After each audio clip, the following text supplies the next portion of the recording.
silence. Silence. Kakipaka. Kakipaka.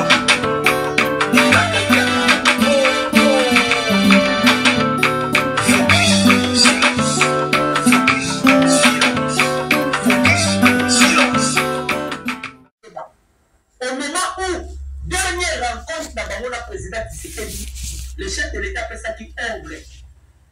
Président de côté institution a se déplacé, sauf que Ngali ne faut pas autoriser. Ce qui est qui maman Judith Soumina Toulouka Bimaki, c'était par l'autorisation du chef de l'État.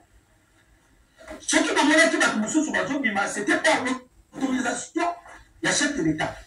Quand Bimaki, l'autorisation de Kondambo-Kate. Nous sommes parce que Moutoza, numéro 1, il y a un air, on l'a dit selon des informations, avec un membre, il y a INC. On l'a dit solo. Deuxième dossier, est un dossier à mettre Costa Moutamba.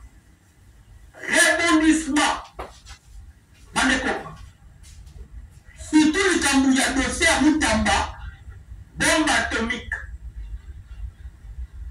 Bombe atomique. Donc, peut-être que sur le Boyoka, quelles sont les infractions à commettre dans le dossier de Maître Costa Moutamba n'a pas voyagé en Afrique du Sud. Quand même était déjà informé là-bas, Papa Otabumbe qui avait préparé. Quand même était déjà informé. Abimaki Namboka, fut accueilli, il savait bien déjà qu'il y aura un dialogue. Il y aura une conférence intercongolais à ce qui concerne le dialogue. Ce qui va accueillir la toute la pratique locale. Local a dévoilé le Kamere a décidé de créer une force Fakoutalana Kabila. Fakoutalana a pris de part dans le dialogue. Parce que Kamere va le dire, ce qui est au Kenya, on va le cas alors ça va analyse. Alors, ce qui est Zabongo, Kamere doit démissionner. Avant d'abord, à contre Makambouana, Kamere doit démissionner. Tout le monde est à solo. Les hommes, nous avons dossier avec le Costa Moutamba. Boyoka, dossier avec le Costa Moutamba. Et là, Batumoussou va vous dire ça va voter. Batumoussou va vous dire ça va voter pour Bandeko. Makambo Moutamba comme le président Mbaboui. Boyoka, Makambo ya mettre Costa Moutamba. Boyoka. Affaire Moutamba vers un renvoi du dossier au Conseil d'État. Bâtir point d'interrogation. Boyoka. Kinshasa, la République démocratique du Congo, la controverse autour de l'affaire Moutamba continue de faire la une. Avec de nouvelles révélations sur la procédure engagée selon des sources proches du dossier, le député Costa Moutamba pourrait prochainement être renvoyé devant le Conseil d'État. Après une intervention du nouveau ministre de la Justice, Guillaume Ngeta. Nini, il est proche. Pardon, il est le prochain, je m'excuse, à Vital d'avoir élevé illégalement l'immunité de Moutamba à main levée, en violation du règlement de l'Assemblée nationale qui prévoit un vote par bulletin secret. Cette irrégularité soulève des questions sur la légalité de la procédure et pourrait justifier une saisine du Conseil d'État, étape qui permettrait de corriger d'éventuelles erreurs de procédures administratives. Selon des sources fiables, Guillaume, le nouveau ministre de la Justice, aurait été instruit par ses supérieurs pour demander au parquet près la Cour de cassation de déclarer l'insuffisance de charges contre Moutamba. Boyoka Makabu. Vous dites à Moutamba. Et quand il tombe la bilo contre la Katiwan. Et c'est la carte à Mamot. Vous dites si Moutou. Makabotalou qui me fait 22 millions. Vous savez, et ça, l'une des raisons pour moi qui dossier à Moutamba, par envoyé à une date ultérieure. Et là, on va l'inviter. Parce que lundi, c'est la rentrée scolaire. Peut-être égoïque qu'on a mercredi. Peut-être égoïque qu'on a fait mercredi prochain. Et ça, l'invité. Maintenant, tous les épreuves sont là dans les combats congolais. Bakanivo, Kabal, Magnon sur la salle qui a battu contre Moutama. Et ça, il faut le dévoiler. Et ça, révéler. Donc, on va maintenant, Banani Baza, la base dans ma Kaboul. Et ça, Nani, sentir il y a caméra, parce qu'il y a un moment dans un problème. Mais, donc, on y a un dossier à Moutama. Banani Baza, à la base, il y a ma Kaboul Moutama. Mais, tu vas la caca. Nous allons la rater. Nous allons la rater dans le combat congolais. Donc, on commence ça là. Quelqu'un qui est innocent, ma bien. Même les Ndamba pour intervenir à travers autrement. Balobi que dossier à Moutamba, selon les sources fiables, le ministre de la Justice aurait été introduit par ses supérieurs pour demander au parquet près de la Cour de cassation de déclarer l'insuffisance des charges contre Moutamba, puis de transférer le dossier au Conseil d'État pour avis. Une telle démarche viserait à reconnaître le service rendu par l'élu, tout en évitant une condamnation perçue comme un règlement de compte politique. Au-delà de la destinée de Constant Moutamba, cette affaire revêt une importante capitale pour la justice en République démocratique du Congo. Le 1er septembre prochain pourrait ainsi marquer un tournant non seulement pour l'homme concerné, mais aussi comme un signal fort pour l'état de droit, l'unité nationale et la crédibilité de la justice. Même les avocats, Moutamba-Balelaka, alors ils procédent récemment à l'Assemblée nationale et la violation du règlement d'ordre intérieur de l'Assemblée nationale. Tout cela, c'est pourquoi? C'est parce que Constant Moutamba a Simbaki, c'est leur ango. Mouto et Bokoïko Simbaki. Article local a révélé. Kamera Bimaki Awa, soi-disant frère santé. Et objectif, c'est à que le beaucoup parce que lorsque Kabila consultait les gens, la bombe à Bukavu. Quand Kabila avait consulté, la caméra n'a pas failli, devait aller. Mais moi, quand les Arabes disent que la position, ils avaient peur. Parce qu'il a fait banque. Maintenant, il y a en Afrique du Sud. On est pour place à conservation et zabélé. Quand même, comment il faut se retrouver directement en Afrique du Sud?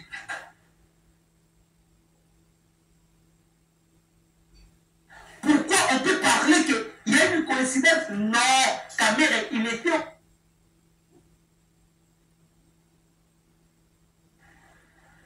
Il était au courant de la carte d'abord de Kabadé pour préparer.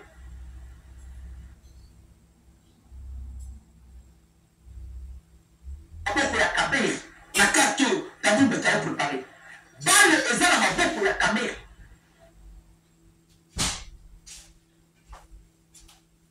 Et rendre pour à légitimer. Il y a un dans le salle. Planté maintenant État fédéral là-bas. Voilà pourquoi tout le monde a dit Caméra va quitter devant Maxime Prévost, le patron de la diplomatie belge. Caméra le bas qui peut tout la crise. Il faut qu'il y ait un dialogue national et inclusif. T'as vu des gens pour la ligne. Pour un dialogue national et inclusif. Dans ça, on va continuer qui fait une route et faire un pour la ligne. Pour un dialogue international, pour un dialogue national et inclusif. Nous faisons la Kissa qui est Caméra. Nous faisons la Kissa qui est Caméra. Tu vas dire qu'on a Lokoyo. Lokoyo Paul Kagame n'a pas l'intention de se rendre aux États-Unis d'Amérique. Lokoyo Paul Kagame ne veut non plus qu'on ne peut signer Mikanda. Parce que il y a des gens qui ont signé Mikanda, c'est la victoire de la République démocratique du Congo. RDC a vu victoire. Allez signer Mikanda, auto-signer Makambu, il y a un accord de paix. La victoire sera pour la République démocratique du Congo. Alors on ne permettra pas que de consigner Mikanda. Alors tant que de consigner Mikanda, Kaka Mabanda qui sukoyo, ma manœuvre dilatoire. Mais moi qui déjà, parce que pour ça la réunion à Kenya. Réunion pour ça à Kenya, tout le monde qui William Ruto, tout le monde qui Museveni, tout le monde qui Paul Kagame, ainsi que les gens à Qatar, tout le monde qui peut battre à Qatar. Parce que pour ça la réunion. Parce que pour ça la réunion, parce que aux États-Unis, pour pas crédibiliser la réunion à Salaki, les Américains ils ont foulé ça au pied. Quand le simité, il y a la deuxième carte, voilà nous sur Kagame. La deuxième carte à Kagame Zakini. Deuxième carte à Kagame Zalaki, sommet à Madagascar. Pour la piéger le président Tshisekedi. Je vais expliquer. La sommet sur Kagame sur ça, objectif des amis. Tshisekedi Kaka Kene. Une fois Tshisekedi accueilli, Kagame va faire appel à l'Américain. Tout de suite, au Canada, gouvernement congolais, tous autres traités ma Kamnabi sur africain, Binogo Kotani sur ma Kamnabi sur T. Binogo Kagame Zoleka. Le chef de l'État, très intelligent qu'il est, a taillé le biseau n'a quelques côtés locaux. Je serai le payant. Le chef de l'État, Boui Kokeni. D'ailleurs, créer. Et l'autre, on a pas eu quelque chose là. Dialogue, il y a vidéoconférence. Le chef de l'État était catégorique. C'est alors Paul Kagame. À quel point maintenant Kagame Beki. Alors, il y a le Paul Ozalaka à terre. Il y a Sun City 1. On peut comparer le Sun City de Bandeko. Depuis que le dialogue, le dialogue est aboutir à la ligne. Tous les dialogues que ça, la Bisso, et aboutir à la ligne. Tous les dialogues que nous avons fait dans notre pays, et aboutira à la ligne. Pourquoi nous allons toujours continuer avec des dialogues pour aboutir de l'autre côté? Hein? Pourquoi nous devons toujours continuer avec des dialogues qui n'aboutissent absolument à rien et que le peuple congolais n'en sont pas bénéficiaires?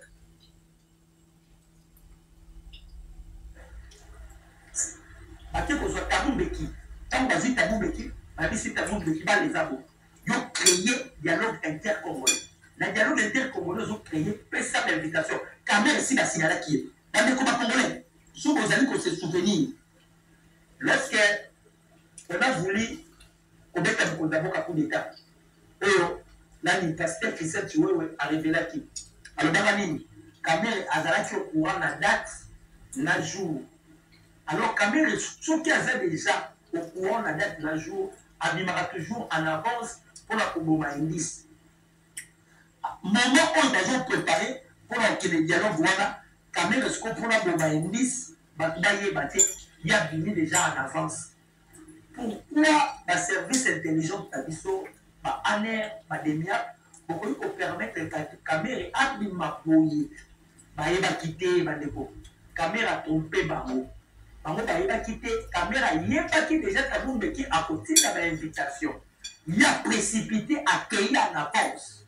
Dès qu'accueillir en avance, à quelqu'un qui peut nous ressusciter, à quelqu'un qui peut prendre part. Mais va pécier ultimatum. Ultimatum va pécier, caméra doit rentrer le plus vite possible. Parce que, date, il y a dialogue dans le et ça dit 3 ou 6. Ce qui caméra continue à dialogue, voilà. Caméra va maintenant prendre toutes les résolutions pour la prise dans le dialogue. Là, pour soumettre à l'Assemblée nationale. Quand on peut soumettre à l'Assemblée nationale, Caméra déjà une majorité noire. À ce moment déjà, les députés noirs vont voter la loi pour un désavantage pour la République démocratique du Congo. Loi va voter et pour pousser la RDC à un dialogue inclusif. On va faire ça l'appel dans la partie prenante, que ça soit l'opposition sans armes et l'opposition avec des armes. Là, on va faire on va attaquer la messa ya mwana. Là, on va attaquer la messa ya mwana.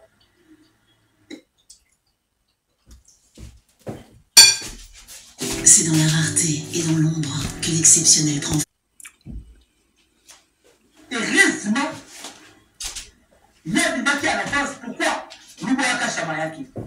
Louboyaka Chamayaki, c'est aujourd'hui de Louboyaka Chamayaki.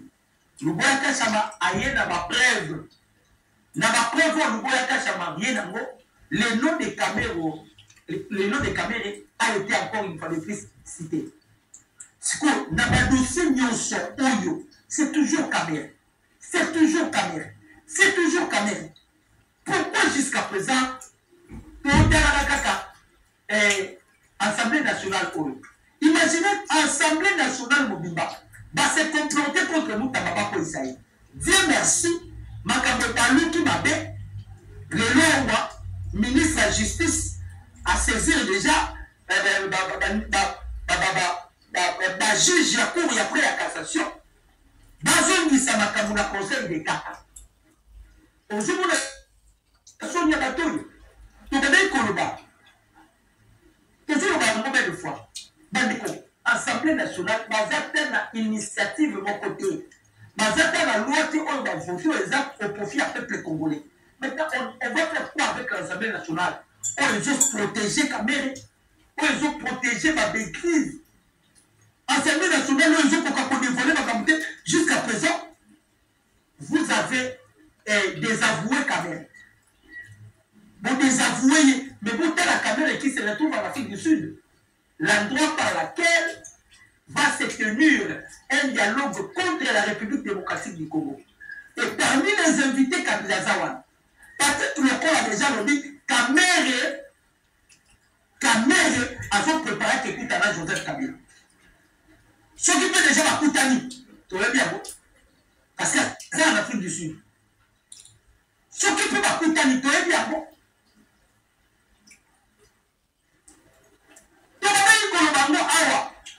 C'est une menace. C'est un danger pour la République démocratique du Congo. Il faut que nous créions la procédure à comme un danger pour ce pays. D'accord.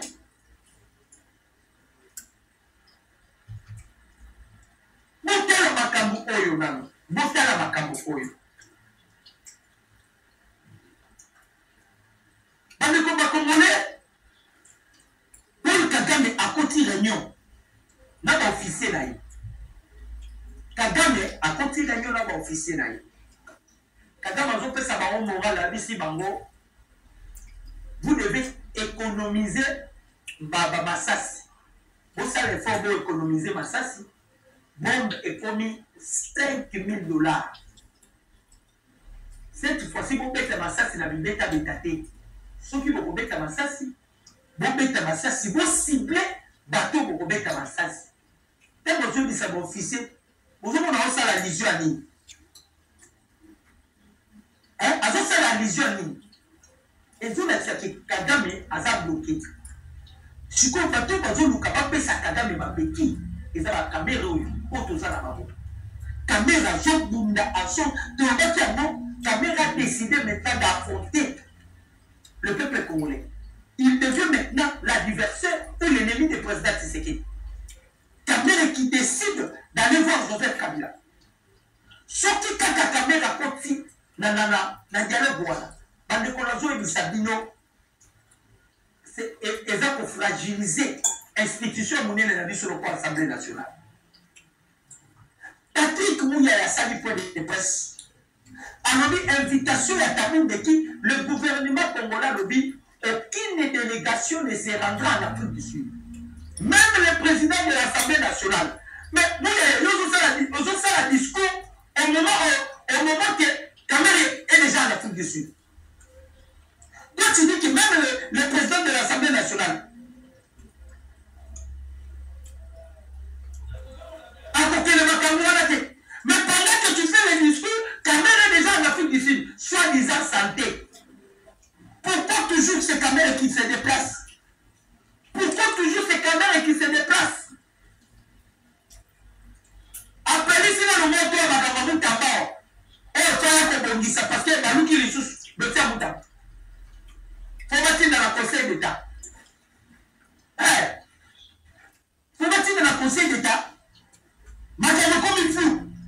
Il y a en Afrique du Sud, à que le concours de Joseph Kabila. Bandeko.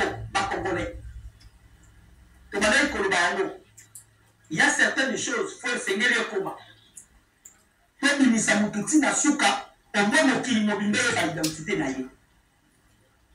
Nous ne partout. On va zoluka, blanchir Paul Kagame, Kamere aussi dedans. Bateau bazolu Kagame azala blanchi. Na ebisa bino awa plusieurs fois. Kamere a comment livre pourquoi il a choisi Kabila. Lorsque Kamere a quitté Kabila, tu as vu ça qui Kamere, de la même manière tu as écrit pourquoi tu as choisi Kabila. C'est de la même manière aussi tu dois écrire pourquoi tu as quitté Kabila. Astika pour ça la montée. Astika pour ça la montée.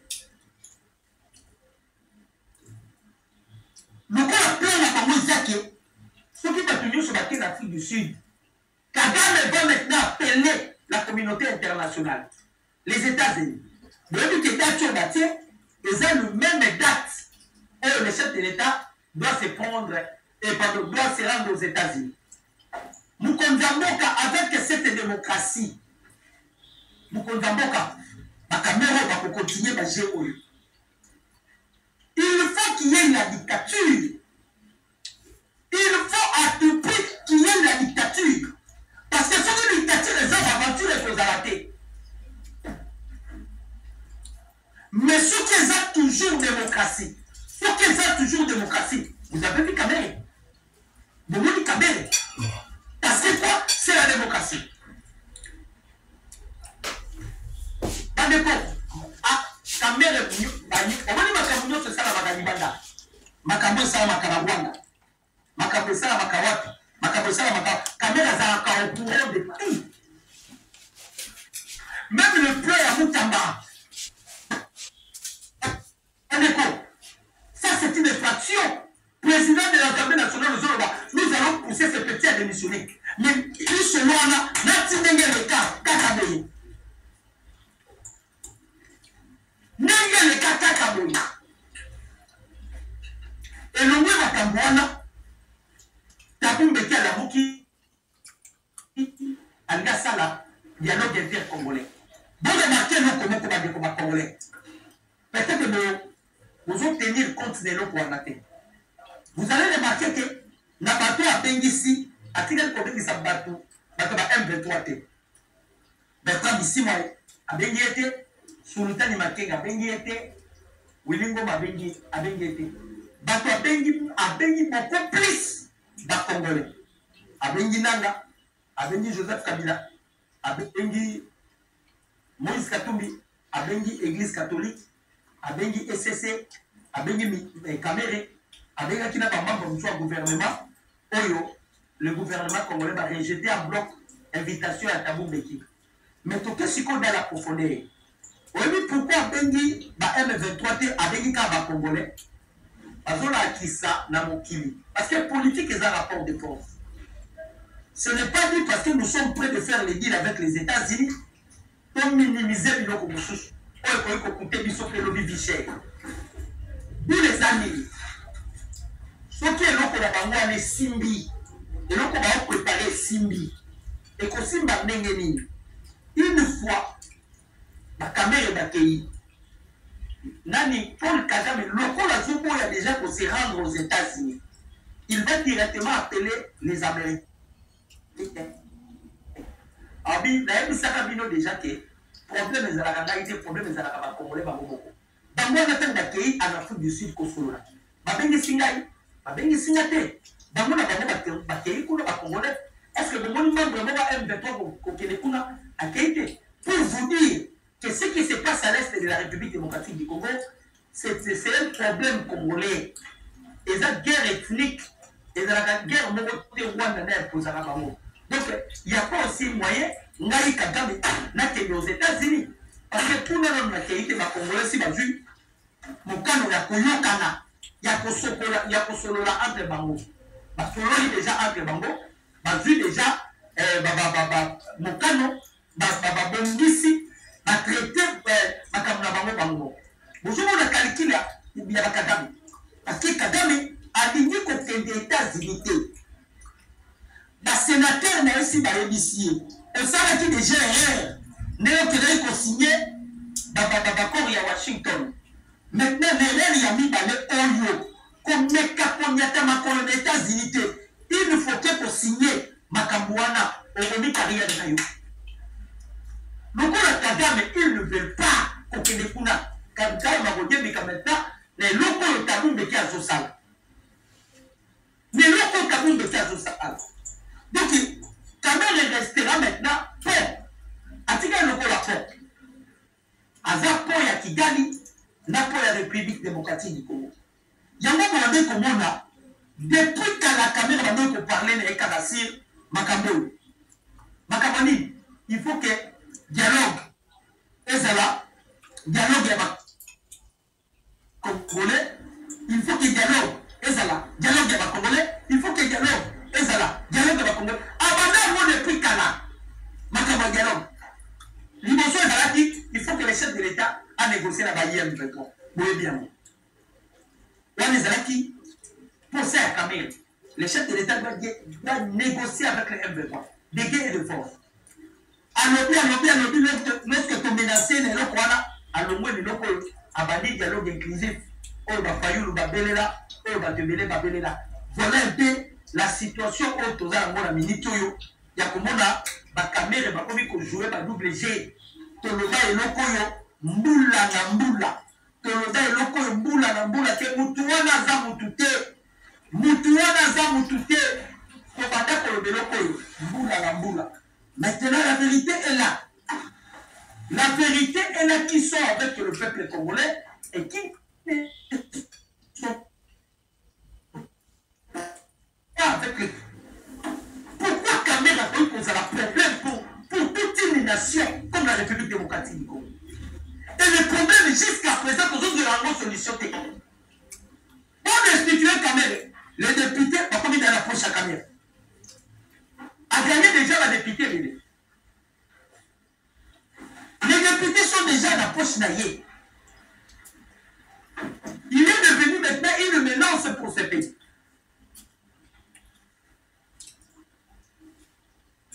A comme une menace pour ce pays. Tobanaga pour le là. Le corps va plognon. Kaka va salir. Tous les plans. Oh, Kaka m'a dit ça n'a pas tenu. Kaka veut maintenant utiliser Mohamed Sonoko le bac et l'Okoyo. Pour Damboka. Abi. Après, on va utiliser bateau, on va plus proche à mon Damboka. Faut qu'il touba. On va être plus proche à mon Damboka. Et ça, tu vois, on va être plus proche à mon Damboka. Mohamed Sonoko, un préfet l'avait déjà dit que le président Tshisekedi, vous devez faire très attention à l'entourage d'ailleurs. Vous devez faire très attention à l'entourage d'ailleurs. Bateau va utiliser les escrocs, bateau va tout autour de l'entourage d'ailleurs. Les lois, c'est mon ami. Les lois, c'est mon ami. Caméra en Afrique du Sud. Sauf que Caméra y est l'obité. L'homme est comme ça, j'espère que ce sont les premiers. Pardon, les premiers à lundi. Lundi, mardi, mercredi, ce qui Caméra a été. Parce que les dialogues, ça peut se faire aussi à huis clos. Soit il était, ça serait mieux que Caméra, au niveau de l'Afrique du Sud, a démissionné là. Il doit démissionner. Il doit démissionner dans la pissoté, la gauche droite. Mukondamboka, que le bakeloko combien de fois, président Félix, la grâce est trompeuse. Chef de l'État, il doit Moussoussou, l'État, il doit la misouté. Il faut qu'on soit à mesure. Les gens qui doivent voter la misouté Mukondamboka. C'est que Kamel a commis électron libre. Ça devient déjà un danger pour le régime, pour notre pouvoir. Kamel est devenu un électron libre. Kamel peut se déplacer dans un Salingi. Ils peuvent aller partout où ils veulent. Il devient un électron libre. Il peut avoir contact avec toute personne dans mon tribunal sur Salingi.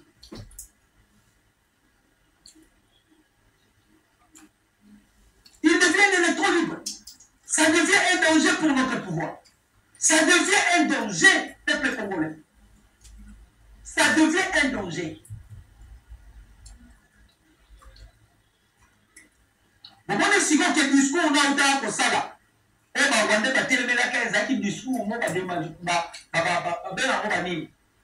discours, on va le azali kosala mascarade. Bandeko ba Congolais, imaginez-vous ndenge kaka toperdre bandeko na biso ebele à l'est de la République. Ba Congolais nyonso bazelaka vengeance, pardon, bazelaka justice esala mosala. Imaginez-vous bolani bolamuki baobi ke non makambo nyonso elekaki na este Kamere nani Kagame aza innocent, c'est quelque chose qui a été fait avec les Congolais, donc otika mo et les kaka bon. Bandeko bebi passe comme ça la bino. Tous les victimes il y a est baza sacrifiés. Donc bandeko na biso ba à l'occasion de rien. Biloko ba Kamere ba oluka et pas il y a Paul Kagame. Donc on a tout bloqué Kagame na ba paramètres nyonso. Donc on a tout bloqué Kagame bisika nyonso Kagame ko yiko kebi. Kagame ko yiko bisa ba soda ba économiser masasi. Va économiser ma bombe. Azala va minérer mais à côté comme la mboka nini. Parce que les États-Unis c'est bisa qui est na ko beta yo sur le plan diplomatique, na ko beta yo sur le plan économique. Sur le plan économique, tous les minéraux aux obima na mine ya ubaya, ils sont considérés comme le minerai du sang. Ba ko iko so ba aussi comme souté la monture. Maintenant Kagame ne lo pas pour ça la tête. Aza bloqué. Un paiement na baïa M23 bafuta bangote bakomi kokota na bandako na biso bandeko na biso ba Congolais bazobomba bandeko na biso bazopiller biloko wana nyonso Kamere azomona kote mboka na yo oyo bakoza muta walungu na walungu bakoma bato Kamere tu ne dis absolument rien ozo dénoncer à terre ngote mais tu es le premier à Kosinga il faut qu'il y ait un dialogue inclusif. Et ce dialogue-là, yo Kamere joué à Dieu pour aller en Afrique du Sud, soins médicaux. Bon, on a vu ce banamique. Bon, on a vu ce banamique. Yo soins médicaux, d'ailleurs, et à la carte sur le Camerounais Salim. Peut-être que le à Bimi n'a pas c'est qu'il y a un coup de Cameroun qui s'est préparé. Lui, il est comme ça. Tu lui as dit la vérité. Tu lui as dit la vérité. Kamere était au courant, il y a coup d'État contre le président Tshisekedi. À l'équipe Kamere, oh non, nous avons rejeté en bloc toutes ces allégations non fondées. Maintenant, à Obimi, peut-être qu'il y a un peu de l'eau pour préparer la CA. Il y a un homme qui m'a dit déjà avant. Pour me maïnis, ou bien obtenir qui en avance, pour ne pas revenir, on prend des parts. Nana. Mais l'eau pour la vie au niveau salawan. Et l'eau pour la vie au niveau salawan. On va se la peu ao. Madame Moutama. On se la où. Les Américains ont un kanda makasi. Bandeko. Vous évitez. Les Américains sont en cause. Surtout Donald Trump. Kanda à Donald Trump. Et ça surtout ma caméra George Soros. Toujours ma caméra.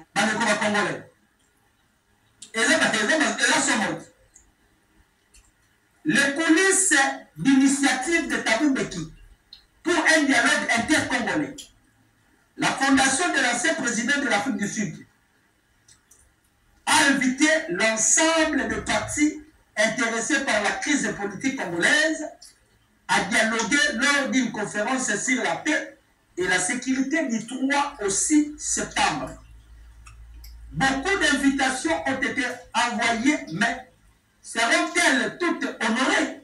Gouvernement congolais, cabinet du président de la République, société civile, religieux, rebelles armés, tous sont conviés à participer à la deuxième édition du dialogue africain sur la paix et la sécurité organisée par la fondation Thabo Mbeki du nom de l'ancien président du Sud-Afrique. Son invité de membre du gouvernement du cabinet du chef de l'État, la République démocratique du Congo se trouve au cœur d'un affrontement complexe entre souveraineté nationale et influence étrangère, alors que le président Félix a été élu avec une forte légitimité populaire. Des forces internes et externes cherchent à affaiblir son pouvoir à travers des stratégies bien bidons. Des grandes institutions religieuses du pays la SECO et l'ECC sont accusés de se laisser manipuler par des financements venus de l'étranger. Ce financement serait lié à des réseaux puissants comme ceux de George Soros, de Bill Clinton et de Abraham. Leur objectif, pousser ces confessions à soutenir un dialogue politique qui, derrière une façade de paix, cacherait un plan de déstabiliser la République démocratique du Congo. Boyoka bandeko ba Congolais. Boyoka bino moko bandeko na ngai. Bomoni presse mbongo luti ya financement ya dialogue. Ba George Soros na clan Clinton.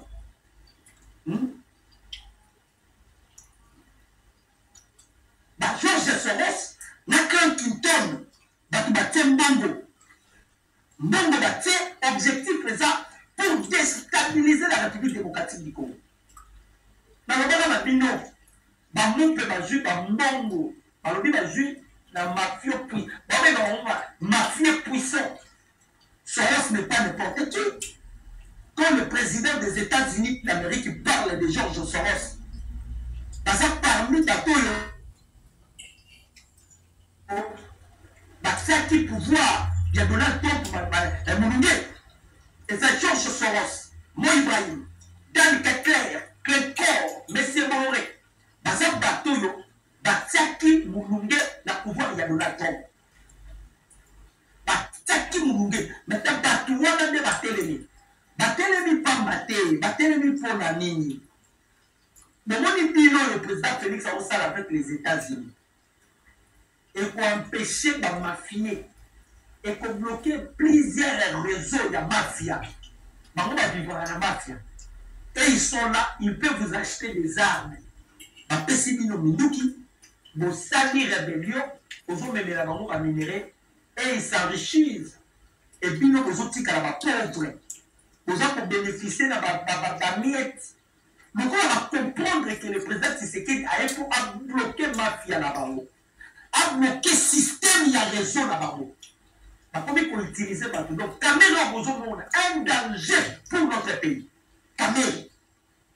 Comment on utilise ce qu'on a branche là-bas. D'abord, Cameroun collabore avec Nicolas Lameur, les représentants de la sécurité française, membres de la DGCE. C'est l'ami intime de Cameroun. C'est son ami intime. Donc, on est tellement puissant. C'est-à-dire qu'on va Congolais blague idée. Biloko nous ce moment, il y a 600 titres d'exploitation minière. Par là, vous allez comprendre quoi? Les agressions ça. Les agressions ont facilité. Pour la pourquoi ils s'en résolvent, ils ont facilité. Néanmoins, tu les laka, tu les dis ça, tu mérité. Tu mérité. Tu les laka. Comme le chef de l'État a surprendu sur la politique d'ailleurs, mon condamné a décidé qu'il y a Cameroun. Mais la condamnée de Cameroun, vous est extrêmement exposé. Aza déjà ennemi de tirer parce que Kobimba ya Cameroun, si on est dans l'Afrique du Sud, à cause de chouette et Zalukuta. Il y a précipité qu'en avance pour apporter un dialogue. Bakendaka na Uganda. Bazalaka na délégation à la mer même de Bakendaka. Bakomi na Uganda pour battre des conférences. Bon, tu as même qui va venir. Akenda conférence wana yebo. Masolo la toye bate koya na yembara moko nde bakoyisaki Constant Mutamba avec le procédure illégal. Eux les a reconnus. Comme que le Cameroun qui dossier à Moutamba, la Conseil d'État. Donc, il y a des exemples peut-être, ce que vous allez lundi ou bien mercredi, pour vous la Cour constitutionnelle a insuffisance et à charge contre Moutamba. Moutamba va renvoyer un dossier à la Cour d'État et la Conseil d'État. C'est ce qui va faire aussi que Moutamba a acquitté. Et c'est alors, Moutamba à son tour, il n'y a pas un dossier. Avec le dossier contre Nani, contre Wakaninini. Akofungola dossier contre Kamel. Donc Kamel ndenge azawa naba Kamel luba kasha maeko tikao. Naba Kambuya nani ya mettre ce naba Kambuya ndenge atena pour d'ici voilà. Kamel waende. Waende bandeko ba Congolais. Waende ndenge zawana. Biso ndabanga eza on tabo simba batushite. A continuer ka simba batushi, chers Congolais. A continuer ko simba batushi. Mboko eza mboko ya Nzambe. Soki ko simba ni bakisi na bino ko kanga Congolais ba Congolais en otage. Bakisi na bino nyonso ese poli. Omona mutu mobimba na ba chapele, ata na ti costume, na ba chapele. Biso mutu na o mutu azalaka. Il est de l'église catholique. Rien, il n'est pas de l'église catholique. Tout le temps avec des chapelets. Tout le temps avec des chapelets. On se pose la question. Moutou azalaka mkemke ne ba chapelé. Mkemke ne ba chapelé. Oza nganga te oyo. Oza nganga moto à l'Assemblée nationale. Tout le temps avec des chapelés. On mona alati costume chapelé. Asala ko chapelé. Bandeko ba Congolais. Hein? Bandeko ba Congolais. C'est grave. C'est grave, bandeko ba Congolais. Tout le temps, il est là avec des chapelets. Baptiste, il a dit aux gens qui peuvent avoir voté Congo. Donc, comme il a souka. Les Congolais, vous avez voté, ils ont discuté. Les bandits qui étaient à la procès Moutam. Les bandits qui étaient. Moi, les Congolais vont accompagner Moutam. Moi, les Congolais vont accompagner Moutam. Bassa, moi, je veux que la Moukelabino. Avec la session. En Mongo. Mouteba, qui est en exil. Je Congolais pour la Moukelabino. Congolais, ça rendira à hôtel à observer. Nous sommes là. Quand nous avons mobilisé le peuple congolais de la même manière que nous avons mobilisé pour le cas de Moutaba. Pour l'Assemblée nationale, on a bloqué à nous. Vous avez encore parlé du peuple. Avant qu'on compte parler du peuple, démission à la caméra. Focus, silence. Silence.